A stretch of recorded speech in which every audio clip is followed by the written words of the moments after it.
Chapter 50. For the better part of a day, Kunta lapsed into and out of consciousness, his eyes closed, the muscles of his face seeming to sag, with spittle dribbling from a corner of his mouth. As he gradually grew aware that he was alive, the terrible pain seemed to split into parts, pounding within his head, lancing throughout his body, and searing in his right leg. When his eyes required too much effort to open, he tried to remember what had happened. Then it came to him, the flushed, contorted two-bob face behind the axe flashing upward, the thunk against the stump, the front of his foot toppling off. Then the throbbing in Kunta's head surged so violently that he lapsed mercifully back into blackness. The next time he opened his eyes, he found himself staring at a spider web on the ceiling. After a while, he managed to stir just enough to realize that his chest, wrists, and ankles were tied down, but his right foot and the back of his head were propped against something soft, and he was wearing some kind of gown. And mingled with his agony was the smell of something like tar. He had thought he knew all about suffering before, but this was worse. He was mumbling to Allah when the door of the hut was pushed open. He stopped instantly. A tall two-bob he had never seen came in carrying a small black bag. His face was set in an angry way, though the anger seemed not to be directed at Kunta. Waving away the buzzing flies, the two-bob bent down alongside him. Kunta could see only his back. Then something the two-bob did to his foot brought such a shock that Kunta shrieked like a woman, rearing upward against the chest rope. Finally turning around to face him, the two-bob placed his palm against Kunta's forehead and then grasped his wrist tightly and held it for a long moment. Then he stood up, and while he watched the grimaces on Kunta's drawn face, called out sharply, "Bell!" A black-skinned woman, short and powerfully built, with a stern but not forbidding face, soon came inside bringing water in a tin container. In some peculiar way, Kunta felt that he recognized her, that in some dream she had been already there looking down at him and bending beside him with sips of water. The two-bob spoke to her in a gentle way, as he took something from his black bag and stirred it into a cup of the water. Again the two-bob spoke. And now the black woman kneeled, and one of her hands raised the back of Kunta's head as the other tilted the cup for him to drink, which he did, being too sick and weak to resist. His fleeting downward glance enabled him to catch a glimpse of the tip of the huge bandaging over his right foot. It was rust-colored with dried blood. He shuddered, wanting to spring up, but his muscles felt as useless as the vile-tasting stuff that he was permitting to go down his throat. The black woman then eased his head back down.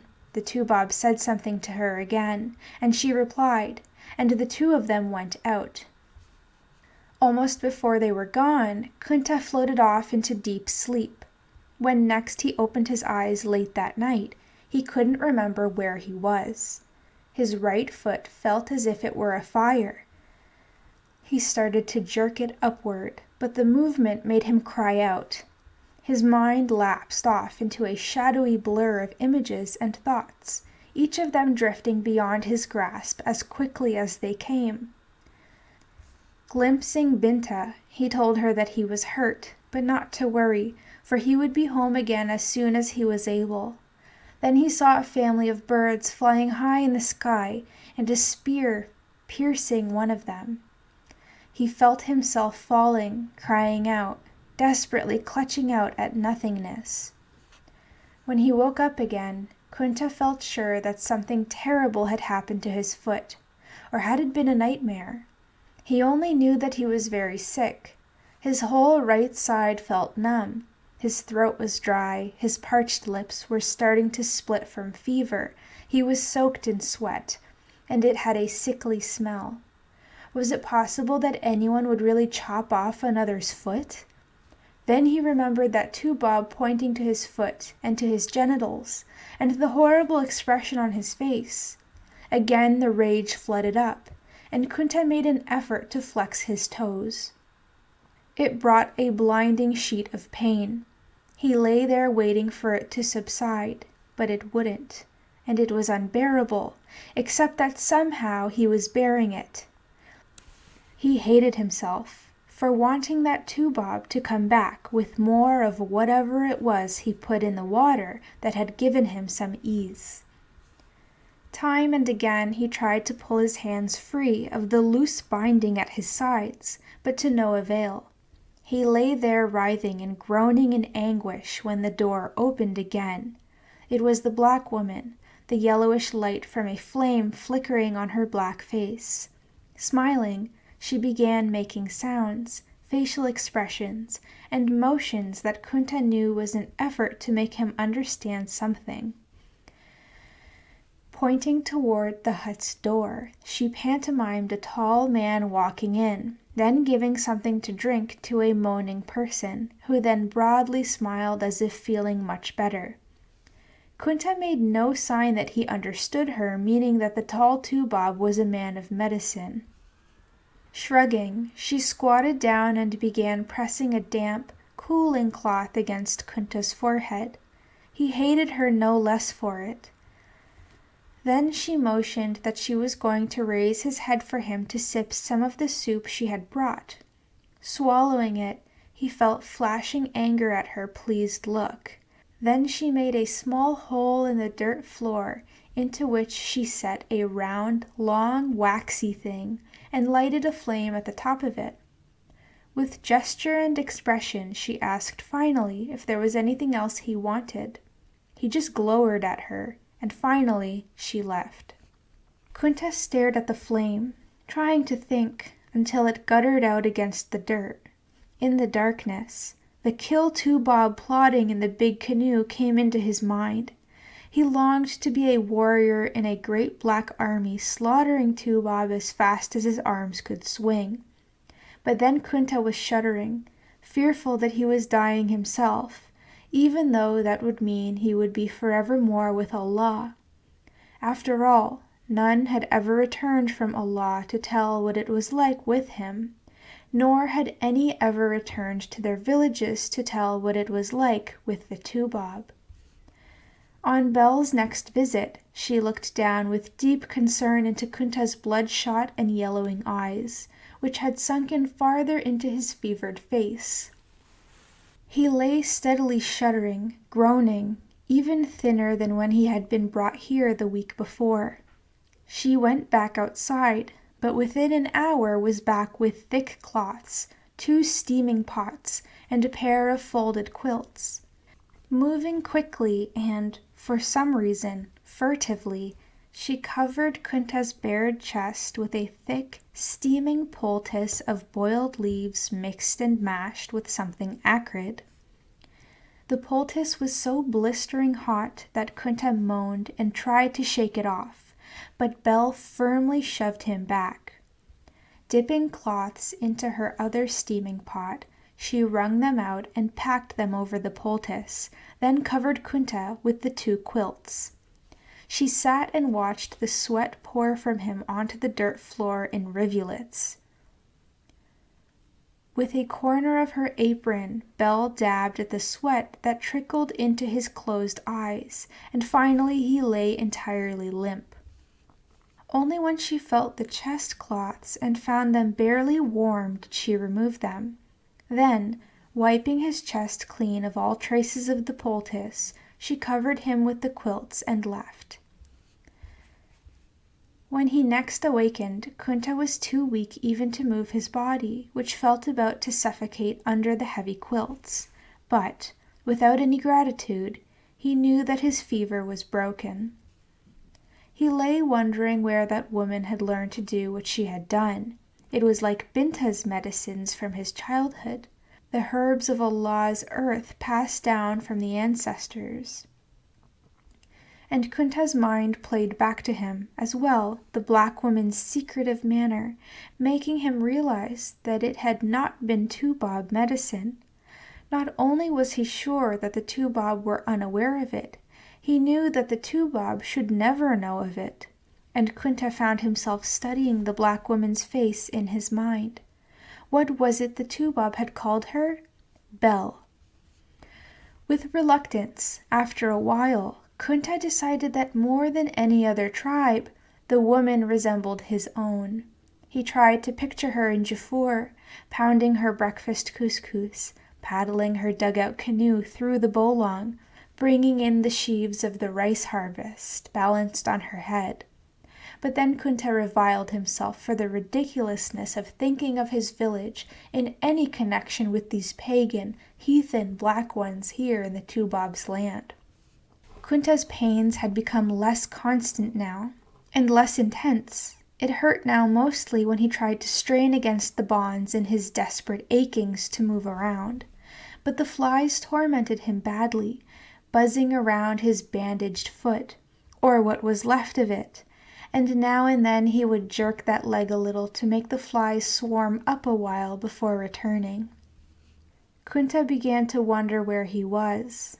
Not only was this not his own hut, but he could also tell from the sounds outside and the voices of black people walking by that he had been taken to some new farm.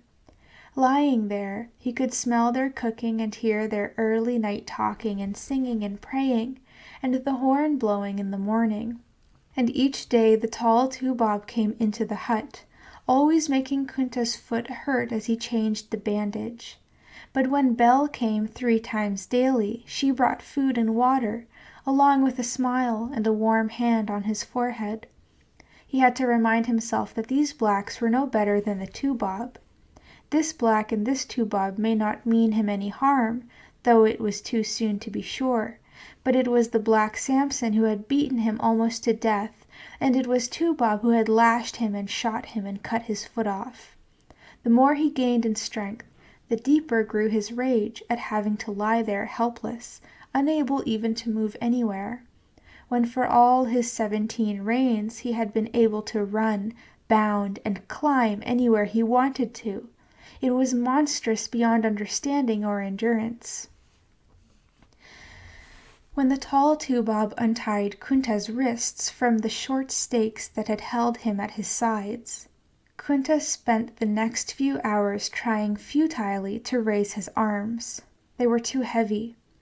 Grimly, bitterly, relentlessly, he began forcing usefulness back into his arms by flexing his fingers over and over, then making fists, until finally he could raise his arms. Next he began struggling to pull himself up on his elbows, and once he succeeded, he spent hours braced thus, staring down at the bandaging over his stump. It seemed as big as a pumpkin, though it was less bloody than the previous bandagings he had glimpsed, as the Tubob took them off. But when he tried now to raise the knee of that same leg, he found that he couldn't yet bear the pain. He took out his fury and his humiliation on Belle when she came to visit him the next time, snarling at her in Mandinka and banging down the tin cup after he drank. Only later did he realize that it was the first time since he arrived in Tubob's land that he had spoken to anyone else aloud.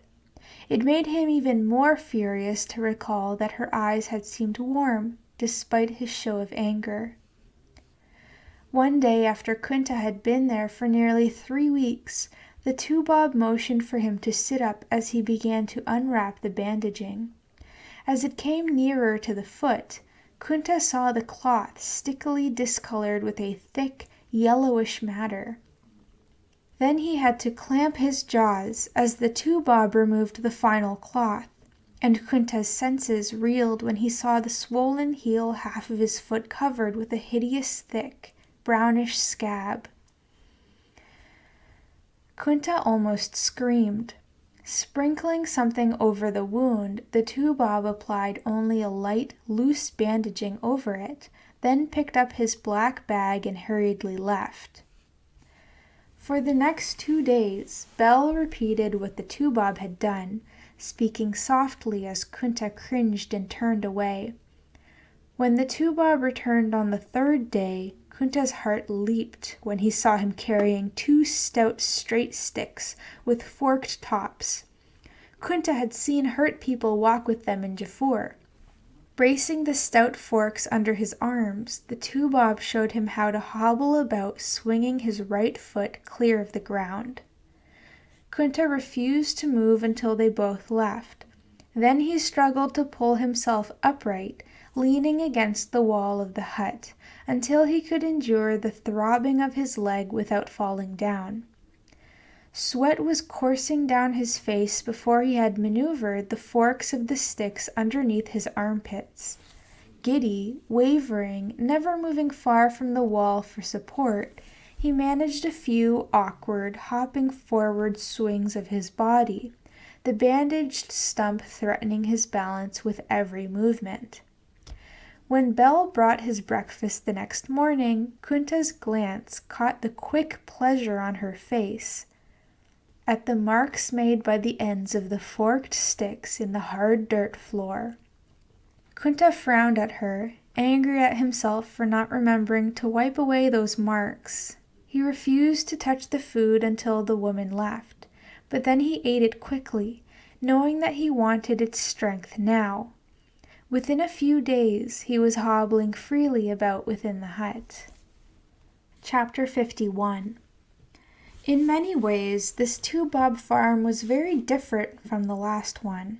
Kunta began to discover the first time he was able to get to the hut's doorway on his crutches and stand looking around outside. The black people's low cabins were all neatly whitewashed, and they seemed to be in far better condition, as was the one that he was in.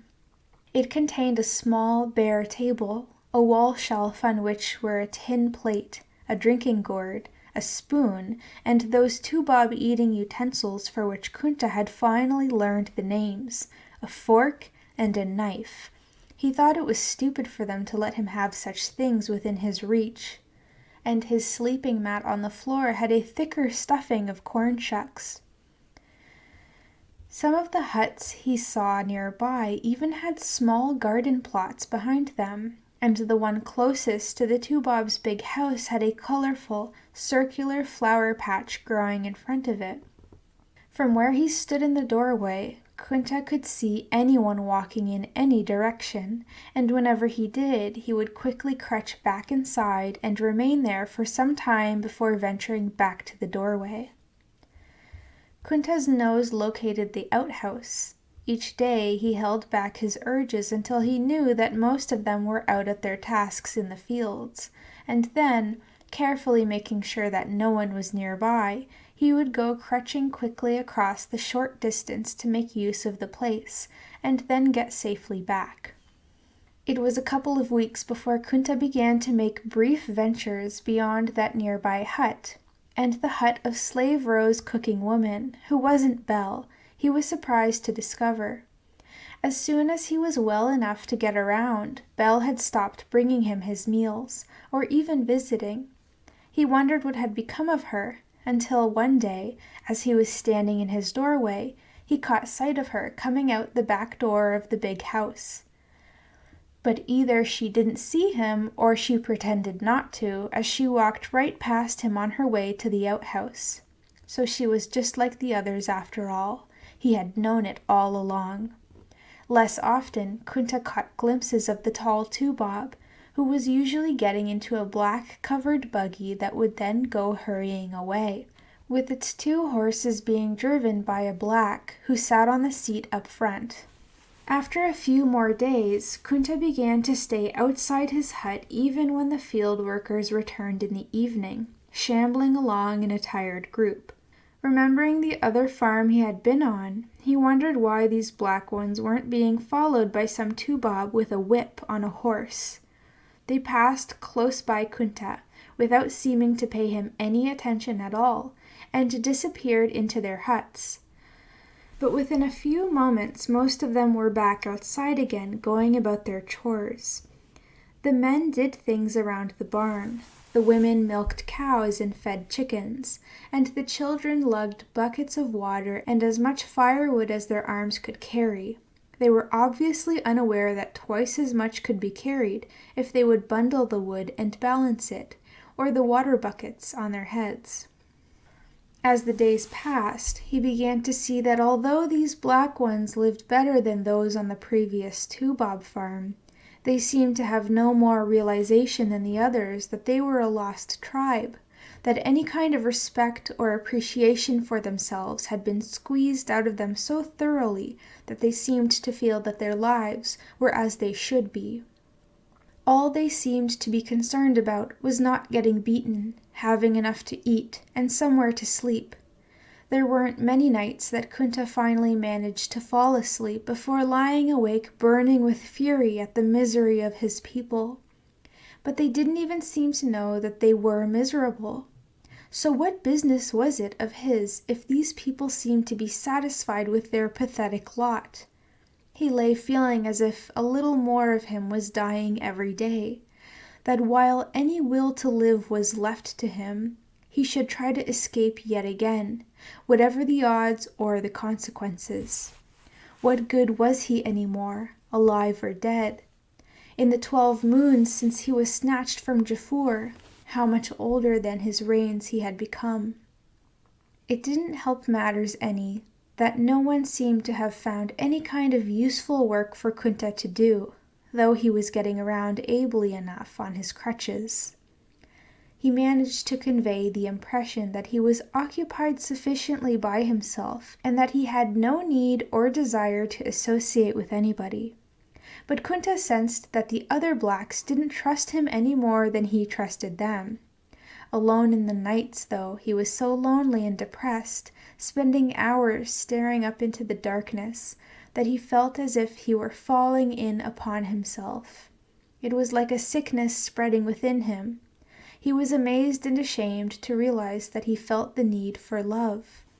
Kunta happened to be outside one day when the two-bob's buggy rolled into the yard with the black driver's seat shared by a man of Sassoboro color. When the two-bob got out and went into the big house, the buggy came on nearer the huts and stopped again. Kunta saw the driver grasp the brown one under his arms to help him descend, for one of his hands seemed to be encased in what looked like hardened white mud. Kunta had no idea what it was, but it seemed likely that the hand was injured in some way. Reaching back into the buggy with his good hand, the brown one took out an oddly shaped dark box and then followed the driver down the row of huts to the one at the end that Kunta knew was empty. Kunta was so filled with curiosity that in the morning he made it his business to hobble down to that hut. He hadn't expected to find the brown one seated just inside his doorway. They simply looked at each other. The man's face and eyes were expressionless, and so was his voice when he said, "What you want?" Kunta had no idea what he was saying. "You one of dem African..." Kunta recognized that word he'd heard so often, but not the rest. He just stood there. "Well, get on den." Kunta heard the sharpness, sensed the dismissal. He all but stumbled, wheeling around, and went crutching in angry embarrassment back on up to his own hut. He grew so furious every time he thought about that brown one that he wished he knew enough of the two-bob tongue to go and shout, "At least I'm black, not brown like you." From that day on, Kunta wouldn't look in the direction of that hut whenever he was outside, but he couldn't quell his curiosity about the fact that after each evening's meal, most of the other blacks hastened to gather at that last hut. And, listening intently from within his own doorway, Kunta could hear the voice of the brown one, talking almost steadily. Sometimes the others burst into laughter, and at intervals he could hear them barraging him with questions. Who or what was he? Kunta ached to know. In mid-afternoon about 2 weeks later, the brown one chanced to be emerging from the privy at the very moment Kunta was approaching it. The brown one's bulky white arm covering was gone, and his hands were plaiting 2 corn shucks as the furious Kunta rapidly crutched on past. Sitting inside, Kunta's head whirled with the insults he wished he could have expressed. When he came back outside, the brown one was calmly standing there, his matter-of-fact expression as if nothing had ever happened between them. Still twisting and plaiting corn shucks between his fingers, he beckoned with his head for Kunta to follow him. It was so totally unexpected and disarming that Kunta found himself following the brown one back to his cabin without a word. Obediently, Kunta sat down on the stool the brown one pointed to, and watched as his host seated himself on the other stool, still plaiting. Kunta wondered if he knew that he was plaiting much the same as Africans did. After a while more of reflective silence, the brown one began speaking. "I been hearin' 'bout you so mad. You lucky they ain't killed you. They could have, and been inside the law. Just like when that white man broke my hand 'cause I got tired of fiddlin'. Law say anybody catch you 'scapin' can kill you and no punishment for him. That law gets read out again every 6 months in white folks' churches. Looky here, don't start me on white folks' laws. Startin' up a new settlement, they first builds a courthouse, fo passin' more laws. Next buildin's a church to prove they's Christians. I believe all that Virginia's House of Burgess do is pass more laws against. It's a law. Can't carry no gun, even no stick that look like a club. Laws say 20 lashes you get caught without a travelin' pass, 10 laws if'n you looks white folks in they eyes, 30 lashes if'n you raises your hand against a white Christian. Law say no preachin' less'n a white man dare to listen. Law say can't be no funeral if they think it's a meetin'. Law say cut your ear off if'n white folks swear you lied, both ears if they claim you lied twice. Law say you kill anybody white, you hang. Kill another, you just gets whipped. Law say reward a Indian catchin' escaped with all the tobacco that Indian can carry. Law against teachin' any to read or write, or givin' any book. Dey's even a law against beatin' any drums, any that African stuff. Kunta sensed that the brown one knew he couldn't understand, but that he both liked to talk and feel that Kunta's listening might somehow bring him at least closer to comprehension. Looking at the brown one's face as he spoke and listening to his tone, Kunta felt he almost could understand, and it made him want to both laugh and cry that someone was actually talking to him as one human being to another. "'Bout your foot, looka here, it ain't just foots and arms, but dicks and nuts gets cut off. I seen plenty ruined, beat till meat cut off dey bones. Women's full of baby gets beaten layin' face down over a hole dug for dey bellies. Caught talkin' 'bout revolt made to dance on hot embers till they falls. Ain't hardly nothin' ain't done to. And if they die 'cause of it, ain't no crime long as dey's owned by whoever done it, or had it done. That's the law, and if you thinks that's bad, you ought to hear what folks tell gets did to dem that some slave boats sells crossed the water on dem West Indies sugar plantations." Kunta was still there listening and trying to understand when a first Kafo-sized boy came in with the brown one's evening meal. When he saw Kunta there, he dashed out and soon returned with a covered plate for him too. Kunta and the brown one wordlessly ate together, and then Kunta abruptly rose to leave, knowing that the others would soon be coming to the hut, but the brown one's gesture signaled Kunta to stay. As the others began arriving a few minutes later, none were able to mask their surprise at seeing Kunta there, particularly Belle, who was one of the last to show up. Like most of the rest, she simply nodded, but with the trace of a smile, it seemed to Kunta. In the gathering darkness, the brown one proceeded to hold forth for a group as he had done for Kunta, who guessed that he was telling them some kind of stories. Kunta could tell when a story ended, for abruptly they would all laugh or ask questions. Now and then Kunta recognized some of the words that had become familiar to his ears. When he went back to his own hut, Kunta was in a turmoil of emotion about mingling with these black ones. Sleepless late that night, his mind still tumbling with conflicts, he recalled something Amoro had said once when Kunta had refused to let go of a choice mango after Lamin begged for a bite. When you clench your fist, no one can put anything in your hand, nor can your hand pick up anything. But he also knew that his father would be in the fullest of agreement with him that, no matter what, he must never become anything like these black people. Yet each night he felt strangely drawn to go among them at the hut of the brown one. He resisted the temptation, but almost every afternoon now Kunta would hobble over to visit with the brown one when he was alone.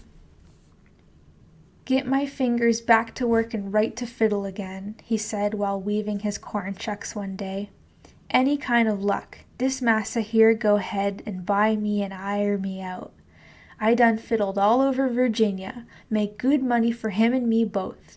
Ain't much I ain't seen and done, even if'n you don't know what I'm talking about. White folks says all Africans knows is livin' in grass huts and runnin' round killin' and eatin' one another." He paused in his monologue, as if expecting some kind of reaction, but Kunta just sat there watching and listening impassively and fingering his Safi charm. "See what I means? You gotta put away all that stuff," said the brown one, pointing to the charm. "Give it up. You ain't going nowheres, so you might's well face facts and start fittin' in, Toby, you hear?" Kunta's face flashed with anger. "Kunta Kinte," he blurted, astonished with himself. The brown one was equally amazed. "Looky here, he can talk, but I'm tellin' you, boy, you gotta forget all dat African talk. Make white folks mad and scare. Yo name Toby.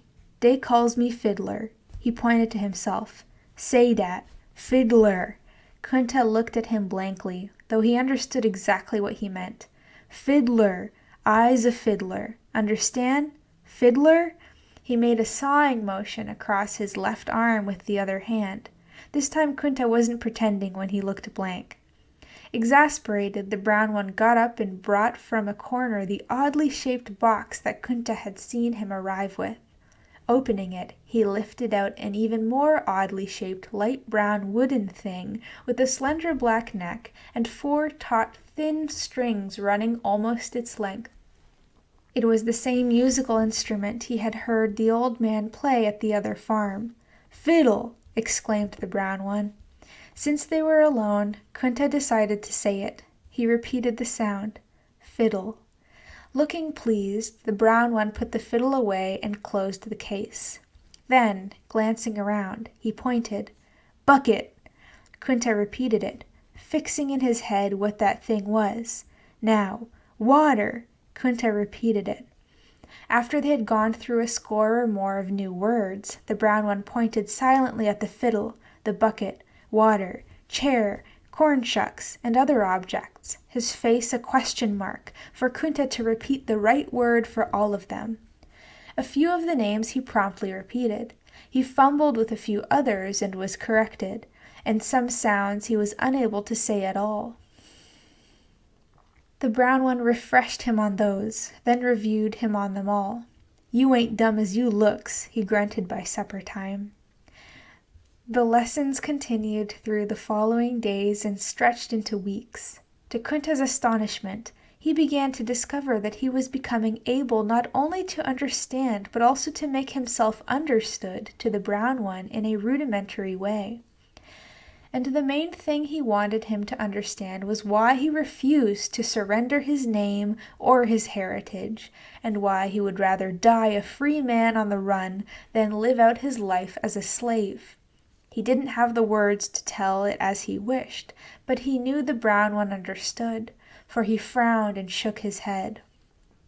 One afternoon, not long afterward, arriving at the brown one's hut, Kunta found another visitor already there.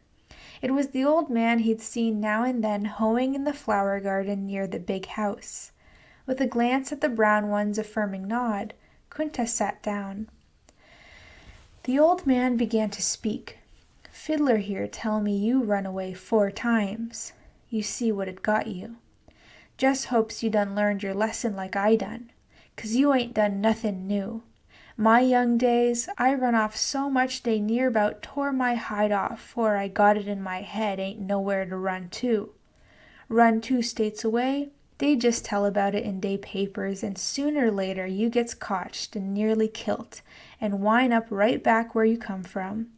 Ain't hardly nobody ain't thought 'bout runnin'. De grinnin'est thinks about it. But ain't nobody I ever knowed ever got away.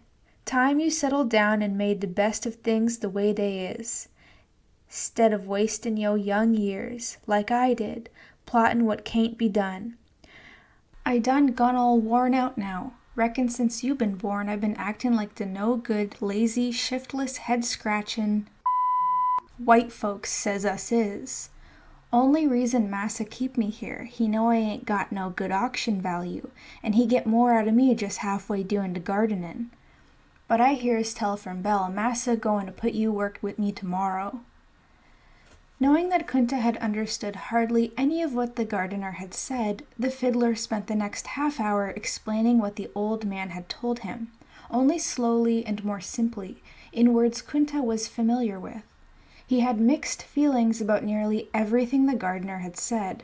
He understood that the old man meant well by his advice, and he was beginning to believe that escape was indeed impossible, but even if he never got away, he could never pay the price of giving up who and what he had been born in order to live out his years without another beating. And the thought of spending them as a crippled gardener filled him with rage and humiliation, but perhaps just for a while, until he got his strength back, and it might be good to get his mind off himself and his hands in the soil again, even if it wasn't his own. The next day the old gardener showed Kunta what to do. As he chopped away at the weeds that seemed to spring up daily among the vegetables, so did Kunta. As he plucked tomato worms and potato bugs from the plants and squashed them underfoot, so did Kunta. They got along well, but apart from working side by side, they didn't communicate much either. Usually the old man would only make grunts and gestures whenever Kunta needed to be shown how to do some new task, and Kunta, without responding, simply did as he was told. He didn't mind the silence. As a matter of fact, his ears needed a few hours' rest each day between conversations with the fiddler, who ran his mouth every minute they were together. That night after the evening meal, Kunta was sitting in the doorway of his hut when the man called Gildan, who made the horse and mule collars and also shod the black people, walked up to him and held out a pair of shoes. At the orders of the massa, he said he had made them especially for Kunta. Taking them and nodding his thanks, Kunta turned them over and over in his hands before deciding to try them on.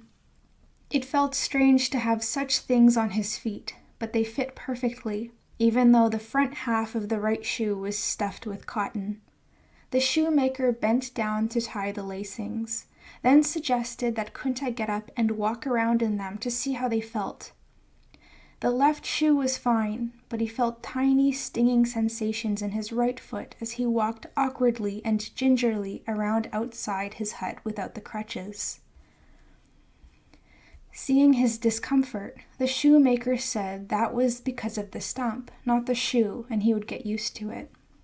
Later that day, Kunta walked a bit farther, testing, but the right foot was still uncomfortable, so he removed a little of the cotton stuffing and put it back on. It felt better, and finally he dared to put his full weight on that foot, and there wasn't any undue pain. Every now and then he would continue to experience the phantom pain of his right toes aching, as he had nearly every day since he started walking around, and he would glance downward, always with surprise to find that he didn't have any. But he kept practicing walking around and feeling better than he let his face show. He had been afraid that he would always have to walk with crutches. That same week, the Massa's buggy returned from a trip, and the black driver, Luther, hurried to Kunta's hut, beckoning him down to the fiddlers, where Kunta watched him say something, grinning broadly. Then, with gestures toward the big house and with selected key words, the fiddler made Kunta nod in understanding that Massa William Waller, the Tubob who lived in the big house, now owned Kunta. Luther say he just got a deed to you from his brother who had you at first, so you his now. As usual, Kunta did not let his face show his feelings. He was angry and ashamed that anyone could own him, but he was also deeply relieved, for he had feared that one day he would be taken back to the other plantation, as he now knew the Tubob farms were called. The fiddler waited until Luther had left before he spoke again, partly to Kunta and partly to himself. Here say Massa William a good master, and I seen worse, but ain't none of 'em no good. They all lives off us. Is the biggest thing they got. Chapter 52. Almost every day now, when work was done, Kunta would return to his hut, and after his evening prayer would scratch up the dirt in a littler square on his floor and draw Arabic characters in it with a stick, then sit looking for a long time at what he had written, often until supper. Then he would rub out what he had written, and it would be time to go down and sit among the others as the fiddler talked. Somehow his praying and his studying made it all right to mix with them. That way, it seemed to him, he could remain himself, without having to remain by himself. Anyway, if they had been in Africa, there would have been someone like the fiddler to go to, only he would have been a wandering musician and griot traveling from one village to the next, and singing as he played his kora or his balafon in between the telling of fascinating stories drawn from his adventures. Just as it had been done in Africa, Kunta had also begun to keep track of the passing of time by dropping a small pebble into a gourd on the morning after each new moon. First he had dropped into the gourd 12 rounded, multicolored stones for the 12 moons he guessed he'd spent on the first Tubob farm. Then he had dropped in 6 more for the time he'd been here on this new farm, and then he had carefully counted out 204 stones for the 17 rains he'd reached when he was taken from Jafur, and dropped them into the gourd. Adding them all up, he figured that he was now into his 19th reign. So as old as he felt, he was still a young man. He would spend the rest of his life here, as the gardener had, watching hope and pride slip away along with the years, until there was nothing left to live for, and time had finally run out? The thought filled him with dread, and determination not to end up the way the old man had, doddering around in his plot, uncertain which foot to put before the other. The poor man was worn out long before the midday meal, and through the afternoons he was only able to pretend that he was working at all. And Kunta had to shoulder almost all the load. Every morning, as Kunta bent over his rows, Belle would come with her basket. Kunta had learned that she was the cook in the big house, to pick the vegetables she wanted to fix for the massa that day. But the whole time she was there, she never so much as looked at Kunta, even when she walked right past him. It puzzled and irritated him, remembering how she had attended him daily when he lay fighting to survive, and how she would nod at him during the evenings at the fiddler's. He decided that he hated her, that the only reason she had acted as his nurse back then was because the massa had ordered her to do it. Kunta wished that he could hear whatever the fiddler might have to say about this matter, but he knew that his limited command of words wouldn't allow him to express it right, apart from the fact that even asking would be too embarrassing. One morning not long afterward, the old man didn't come to the garden, and Kunta guessed that he must be sick. He had seemed even more feeble than usual for the past few days. Rather than going right away to the old man's hut to check on him, Kunta went straight to work watering and weeding, for he knew that Belle was due at any moment, and he didn't think it would be fitting for her to find no one there when she arrived. A few minutes later, she showed up and, still without looking at Kunta, went about her business, filling her basket with vegetables as Kunta stood holding his hoe and watching her.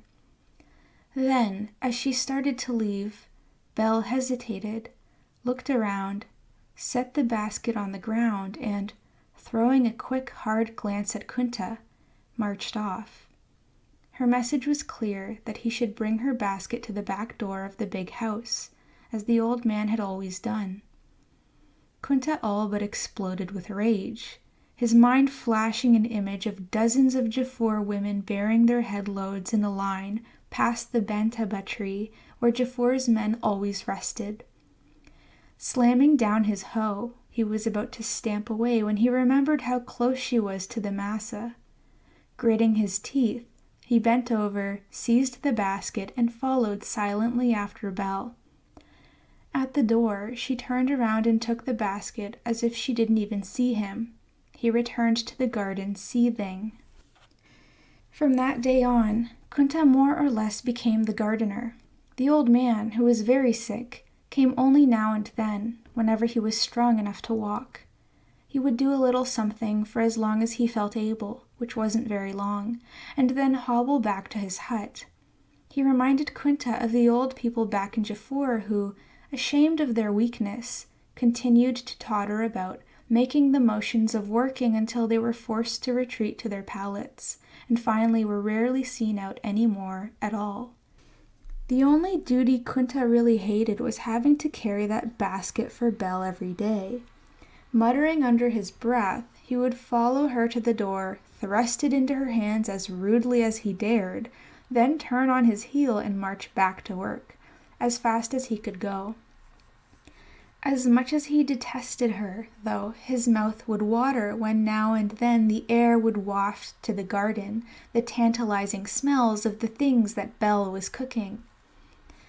He had dropped the 20-second pebble into his calendar gourd when, without any outward sign of change, Belle beckoned him on into the house one morning. After a moment's hesitation, he followed her inside and set the basket on a table there.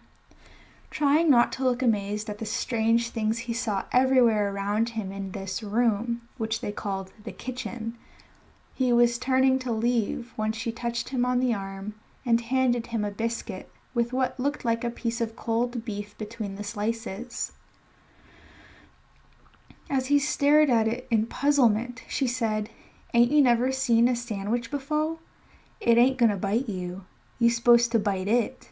Now get on out of here."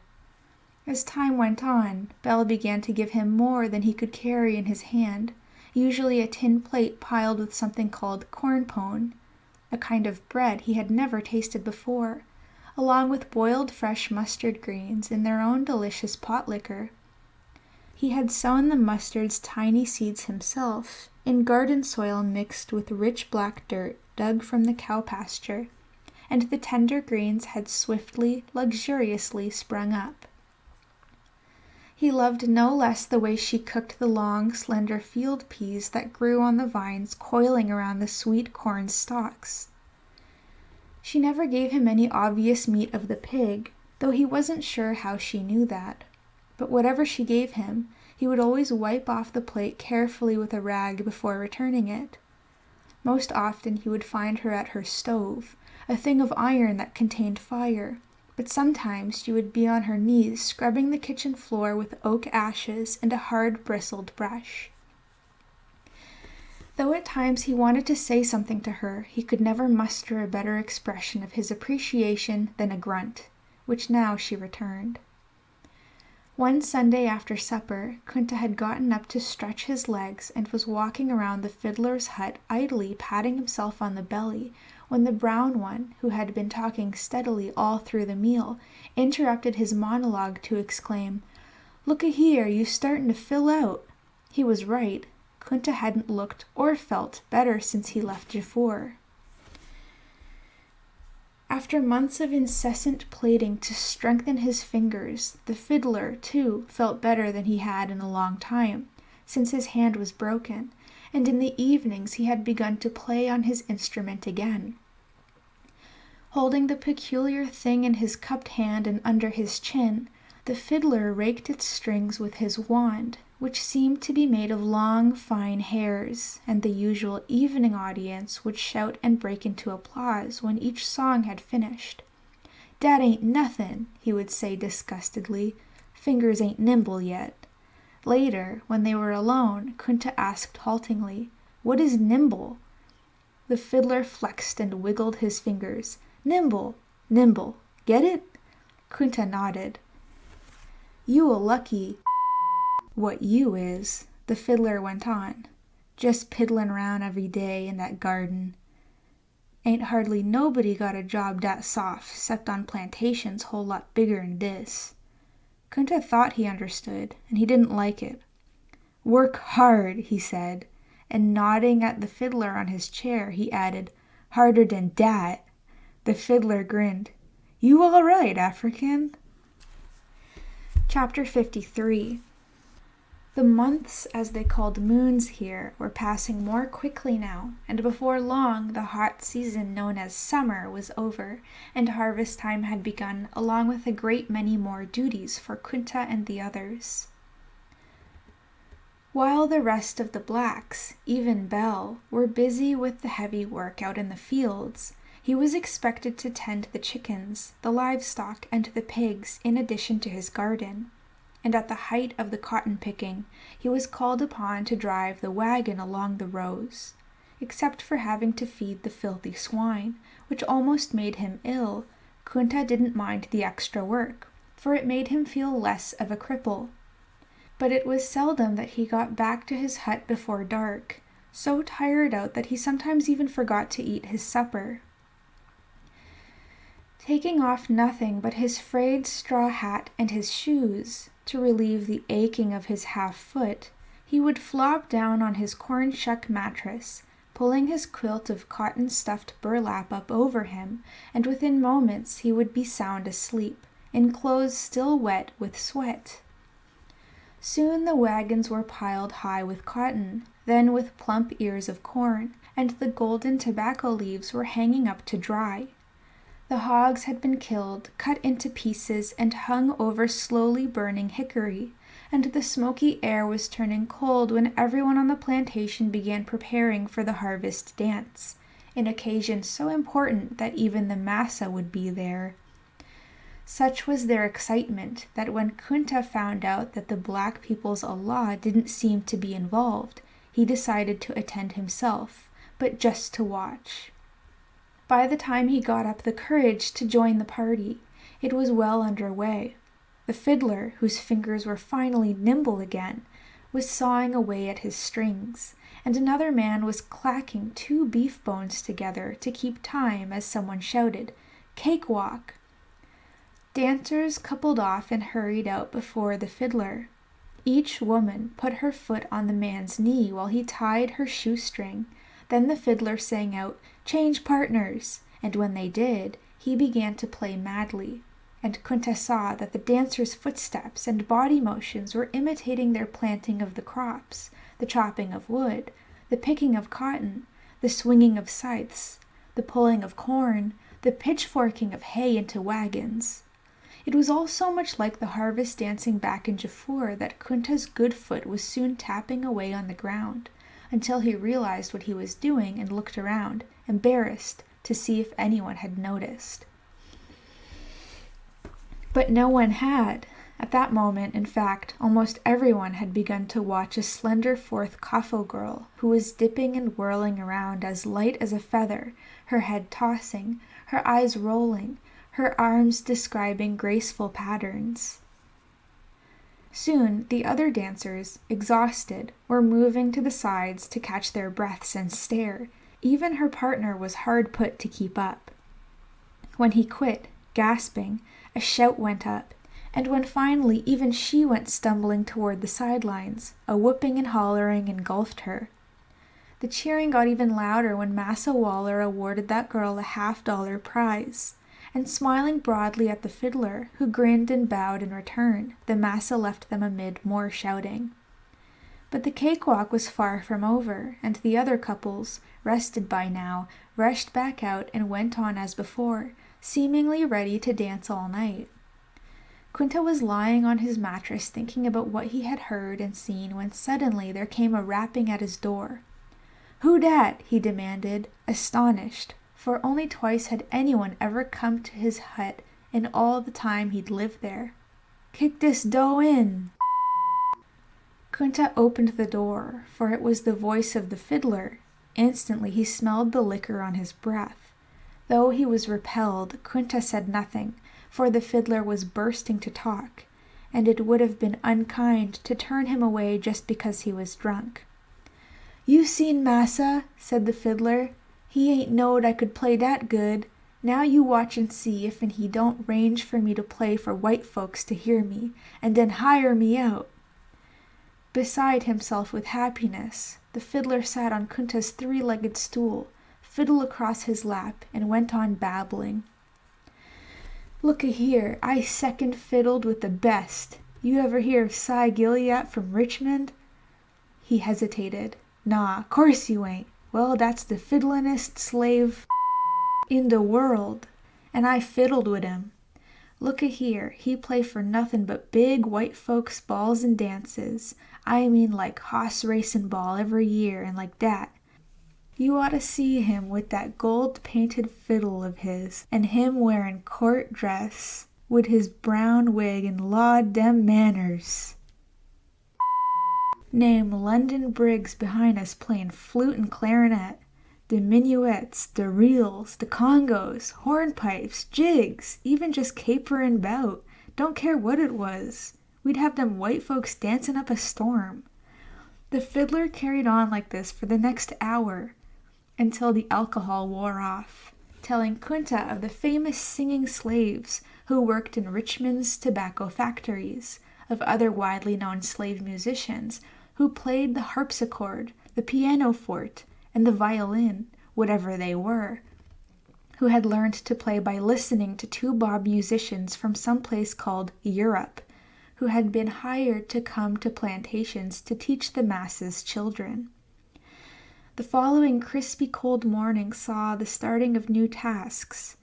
Quinta watched as the women mixed hot melted tallow with wood ash lye and water, boiling and stirring, then cooling the thick brown mixture in wooden trays to let it set for 4 nights and 3 days before they cut it into oblong cakes of hard brown soap. To his complete distaste, he saw men fermenting apples, peaches, and persimmons into something foul-smelling that they called brandy, which they put into bottles and barrels. Others mixed gluey red clay, water, and dried hog hair to press into cracks that had appeared in their huts. Women stuffed some mattresses with corn shucks like Quinta's, and some others with the moss he had seen drying, and a new mattress for the Massa was filled with goose feathers. The slave who built things from wood was making new tubs in which clothes would be soaked in soapy water before being boiled and lumped into a wooden block to be beaten with a stick. The man who made things with leather, horse collars, harnesses, and shoes was now busily tanning cows' hides, and women were dyeing into different colors the white cotton cloth the Massa had bought to make clothes with. And just as it was in Jafur, all of the nearby vines, bushes, and fences were draped with drying cloths of red, yellow, and blue. With each passing day, The air became colder and colder, the sky grayer and grayer, until soon the ground was covered once again with snow and ice that Kunta found as unpleasant as it was extraordinary. And before long the other blacks were beginning to talk with great excitement about Christmas, which he had heard of before. It seemed to have to do with singing, dancing, eating, and the giving of gifts, which sounded fine, but it also seemed to involve their Allah. So even though Kunta really enjoyed by now the gatherings at the fiddler's, he decided it would be best to stay to himself until the pagan festivities were safely over. He didn't even visit the fiddler, who looked curiously at Kunta the next time he saw him, but said nothing about it. Thence swiftly came another springtime season, and as he knelt planting among his rows, Kunta remembered how lush the fields around Jaffur always looked at this time of year. And he recalled as a second Kafo boy how happily he had gone prancing out behind the hungry goats in this green season. Here in this place the black youngins were helping to chase and catch the baaing, bounding sheep, as the animals were called, and then fighting over whose turn was next to sit on the head of a desperately struggling sheep, while a man snipped off the thick, dirty wool with a pair of shears. The fiddler explained to Kunta that the wool would be taken off somewhere to be cleaned and carded into bats, which then would be returned for the women to spin the woolen thread from which they would weave cloth for the making of winter clothes. The gardens plowing, planting, and cultivating went by for Kunta in a sweating blur of dawns to darks. Early in the midsummer month they called July, those who worked out in the fields would return exhausted to their huts every night as they pressed to complete the last hoeing of grass from around the waist-high cotton and corn that was heavy with tasseled heads. It was hard work, but at least there was plenty to eat in the storehouses that had been filled to overflowing the past fall. At this time in Jaffur, Kunta thought, the people's stomachs would be aching as they made soup from roots, grubworms, grass, and anything else they could find, because the crops and fruits so lushly green were not yet ripe.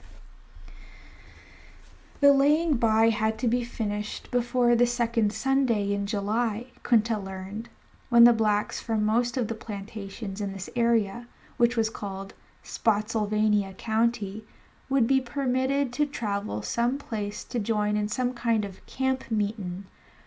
Since whatever it was, it had to do with their Allah. No one even suggested that Kunta go along with the more than 20 of them who left very early that Sunday morning, packed into a wagon whose use Massa Waller had approved. Nearly everyone was gone for the next few days, so many that few would have been there to notice if Kunta had tried to run away again. But he knew that even though he had learned to get around all right and make himself fairly useful, he would never be able to get very far before some slave catcher caught up with him again. Though it shamed him to admit it, he had begun to prefer life as he was allowed to live it here on this plantation to the certainty of being captured and probably killed if he tried to escape again. Deep in his heart, he knew he would never see his home again, and he could feel something precious and irretrievable dying inside of him forever. But hope remained alive. Though he might never see his family again, perhaps someday he might be able to have one of his own. Chapter 54. Another year had passed, so fast that Kunta could hardly believe it, and the stones in his gourd told him that he had reached his 20th reign. It was cold again, and Christmas was once more in the air. Though he felt the same as he always had about the Black One's Allah, they were having such a good time that he began to feel his own Allah would have no objection to his merely observing the activities that went on during this festive season. 2 of the men, having received week-long traveling passes from Massa Waller, were packing to go and visit their mates living on other plantations. One of the men was going to see a new baby for the first time, but every hut except theirs and Kunta's was busy with some kind of preparations, chiefly the fixing up of party clothes with lace and beads, and the taking of nuts and apples from their storage places. And up in the big house, all of Belle's pots and pans were bubbling with yams and rabbits and roast pig, and many dishes made from animals Kunta had never seen or heard of until he came to this country, turkey, coons, possums, and the like. Though he was hesitant at first, the succulent smells from her kitchen soon persuaded Kunta to try everything, except for pig, of course. Nor was he interested in sampling the liquor Massa Waller had promised for the black ones, 2 barrels of hard cider, 1 of wine, and a keg of whiskey he had brought in his buggy from somewhere else. Kunta could tell that some of the liquor was being quietly consumed in advance, no little of it by the fiddler. And along with the drinkers' antics, the black children were running around holding dried hog bladders on sticks closer and closer to fires until each one burst with a loud bang amid general laughing and shouting. He thought it was all unbelievably stupid and disgusting. When the day finally came, the drinking and eating began in earnest. From the door of his hut, Kunta watched as guests of Massa Waller's arrived for the midday feast, and afterward as the slaves assembled close by the big house and began to sing, led by Belle, he saw the Massa raise the window, smiling. Then he and the other white folks came outside and stood listening, seeming to be enthralled. After that, the Massa sent Belle to tell the fiddler to come and play for them, which he did. Kunta could understand their having to do what they were told, but why did they seem to enjoy it so much? And if the whites were so fond of their slaves that they gave them presents, why didn't they make them really happy and set them free? But he wondered if some of these blacks, like pets, would be able to survive as he could unless they were taken care of. But was he any better than they were? Was he all that different? Slowly but surely, he couldn't deny that he was easing into acceptance of their ways. He was most troubled about his deepening friendship with the fiddler. His drinking of liquor deeply offended Kunta, and yet had not a pagan the right to be a pagan? The fiddler's boastfulness also bothered Kunta, yet he believed that all the fiddler had boasted of was true. But the fiddler's crude and irreverent sense of humor was distasteful to him, and Kunta had come to dislike intensely hearing the fiddler call him since he had learned that it was the white man's name for blacks. But had it not been the fiddler who had taken it upon himself to teach him to talk? Was it not he whose friendship had made it easier for him to feel less of a stranger with the other blacks? Kunta decided that he wanted to know the fiddler better. Whenever the proper time came, in the best roundabout way he could, he would ask the fiddler about some of the questions that were in his mind. But 2 more pebbles had been dropped into his gourd before one quiet Sunday afternoon, when no one was working, he went down to the familiar last hut on Slave Row, and found the fiddler in a rare, quiet mood. After exchanging greetings, they were both silent for a time. Then, just to make conversation, Kunta said he had overheard the Massa's driver, Luther, say that white folks were talking about taxes wherever he drove the Massa. What were taxes anyway? He wanted to know. Taxes is money gotta be paid extry on near about anything white folks buys, replied the fiddler. Dat king cross the water puts on the taxes to keep him rich. It was so unlike the fiddler to be so brief that Kunta figured he must be in a bad mood. Discouraged, he sat there for a while in silence, but finally he decided to spit out what was really on his mind. Where you was fo here? The fiddler stared at him for a long, tense moment. Then he spoke, his voice cutting. I know every here figurin' 'bout me. Wouldn't tell nobody else nothin', but you different." He glared at Kunta. "You know how come you different? 'Cause you don't know nothin'. You done got snatched over here, and got your foot cut. You thinks you been through all they is. Well, you ain't the only one had it bad." His voice was angry. "You ever tells what I'm going to tell you, I'll catch you upside the head." "I ain't," Kunta declared. The fiddler leaned forward and spoke softly so as not to be overheard. "Massa I had in North Carolina got drowned. Ain't nobody's business now. Anyway, same night I lit out, and he ain't had no wife or young'uns to claim me. I hid out with Injuns, till I figured out it was safe to leave and get here to Virginia and keep on fiddlin'." "What's Virginia?" asked Kunta. "Man, you really don't know nothing, does you? Virginia's the colony you livin' in. If you want to call this livin'. What's a colony? You even dummer'n you look. They's 13 colonies that go to make up this country. Down south of here there's Carolinas, and up north they's Maryland, Pennsylvania, New York, and a bunch of others. I ain't never been up there, and neither has most. I hear tell a lot of white folks up here don't hold with slavery and sets us folk free. Myself, I'm kind of a half-free. I have to be around some massa case patty rollers ever catches me." Kunta didn't understand, but he acted as if he did, since he didn't feel like getting insulted again. "You ever seen Injuns?" the fiddler demanded. Kunta hesitated. "I seen some. They was here fo' white folks. White folks tell you one of them named Columbus discovered this place, but if he found Injuns here, he ain't discover it, is he?" The fiddler was warming to his subject. "White man figure whoever somewhere for him don't count. He called them savages." The fiddler paused to appreciate his wit, and then went on. "You ever seen Injuns' teepees?" Kunta shook his head no. The fiddler enclosed 3 of his spread fingers within a small rag. "The fingers is poles and de rag is hides. They lives inside dat." He smiled. "Bein' from Africa, you probably thinks you knows all they is 'bout huntin' and like that. But ain't nobody hunts or travels good as Injuns.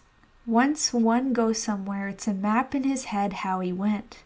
But Injun mammies, they calls them squaws, carry they young'uns on they backs, like I hears y'all's mammies does in Africa."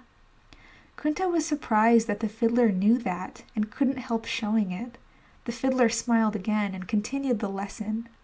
"Some Injuns hates and some likes us. And Ian is Injuns' big troubles with white folks. White folks wants all the Injuns' land, and hates Injuns what hides." The fiddler's eyes searched Kunta's face. "Tall Africans and Injuns made the same mistake, lettin' white folks into where you live. You offered him to eat and sleep, then first thing you know he kicking you out or locking you up."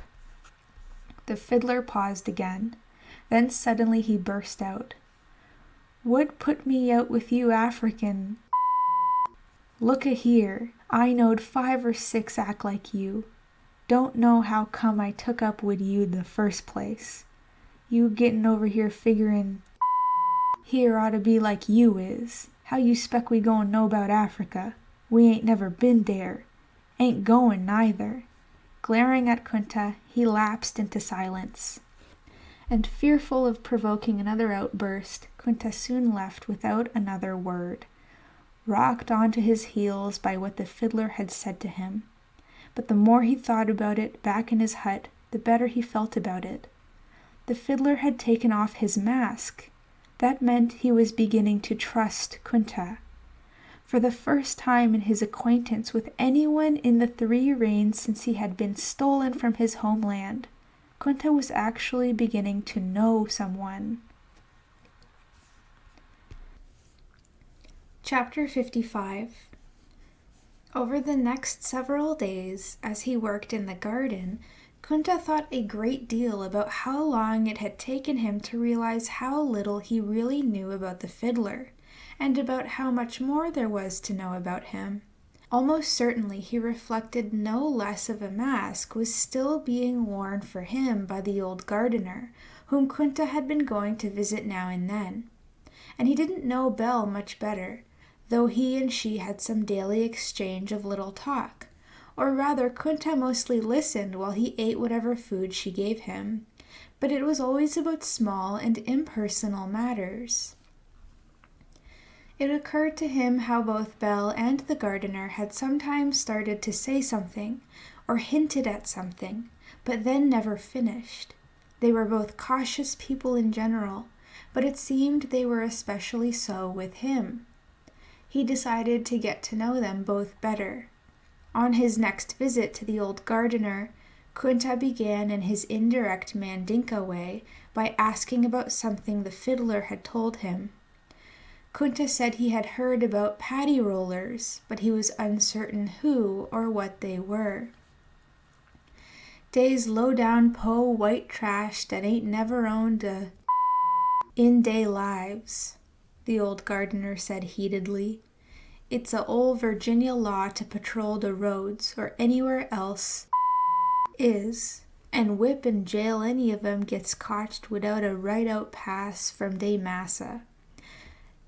And who gets hired to do it is dem po' whites what just loves cotchin' and beatin' somebody else's, 'cause dey ain't got none. What's behind it? You understand. All white folks scared to death that any loose is plannin' a revolt.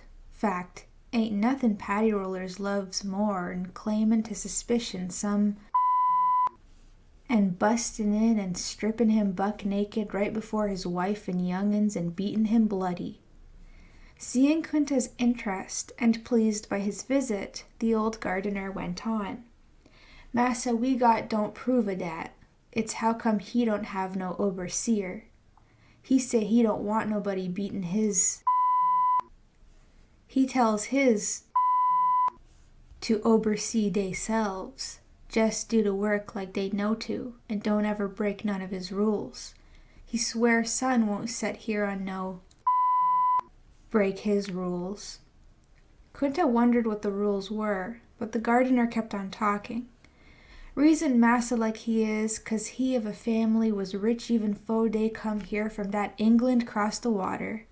Dem Wallers always been what most masses just tries to act like they is. 'Cause most of these masses ain't nothin' but what got hold of a piece of land and one or two dey worked half to death and just kept on growin' from dat. Ain't many plantations got a whole lot of slaves, most of 'em just maybe anywhere from 1 to 5 or 6. Us 20 here make this one pretty big. 2 out of every 3 white folks ain't got no slaves at all. That's what I heard. Real big plantations with 50 or 100 slaves is mostly where the black dirt is. Dem river bottoms like in Louisiana, Mississippi, and Alabama got some too, and dem coasts of Georgia and South Carolina where days grows rice." "How old you?" Kunta asked abruptly. The gardener looked at him. "Older'n you or anybody else thinks I is." He sat as if musing for a moment. "I heard the Indians war-whoopin' when I was a child." After a silent moment, with his head down, he glanced up at Kunta and began singing. "Aya terumbambua." Kunta sat astounded. "Kile zide Nicole, manlandi Nicole awani." Stopping, the old man said, "My mammy used to sing that. Say she got it from her mammy, who come from Africa, same as you did. You know by dem sounds where she come from?" "Sound like Sereri tribe," said Kunta, "but I don't know dem words. I heard Sereri spoke on the boat what brung me." The old gardener looked furtively around. "Gone shut up with that singin'. Some hear it and tell massa. White folks don't want no Talkin' no African. Kunta had been about to say that there was no question the old man was a fellow Gambian, of Jollof blood, with their high noses and flat lips, and skins even deeper black than most other Gambian tribes. But when the gardener said what he said, he decided it was better not to speak of such things, so he changed the subject, asking where the old man was from, and how he had ended up on this plantation. The gardener didn't answer right away, but finally he said, "Suffered a lot like I is learn a lot." He looked carefully at Kunta, appearing to be deciding whether or not to go on. "I were a good man once. I could bend a crowbar over my leg. I could lift a sack of meal that would fill a mule. Or I could lift a grown man by he belt with my arms straight out. But I got worked and beat near bout to death. Fo my massa what done it signed me over to this massa to pay a bill." He paused. "Now I done got enfeebled. I just wants to rest out whatever time I got left." His eyes searched Kunta. "Sho don't know how come I'm tellin' you this. I ain't really bad off as I act, but massa won't sell me long as he think I'm bad off. I see you caught on how to garden some, though." He hesitated. "I could get back out there and helpin' if you wants me to, but not too much. I just ain't much good no mo'," he said sadly. Kunta thanked the old man for offering, but reassured him that he'd be able to get along fine. A few minutes later he excused himself, and on his way back to his hut, got angry with himself for not feeling more compassion toward the old man. He was sorry he had been through so much, but he couldn't help turning a cold ear toward anyone who just rolled over and gave up. The very next day, Kunta decided to see if he could get Belle talking too. Since he knew that Massa Waller was her favorite subject, he began by asking why he wasn't married. "Him sho was married, him and Miss Priscilla, same year I come here. She was pretty as a hummingbird, wasn't hardly no bigger'n one neither. That's how come she died birthin' day first baby. Was a little gal, it died too. Terriblest time I guess anybody ever seen round here, and Massa ain't never been the same man since. Just work, work, work. Seem like sometime he trying to kill hisself. He can't bear to think of nobody sick or hurt he can help. Massa would doctor a sick cat quick as he would some hurt he hear about. Like that fiddler you always talkin' to, or like when you was brung here.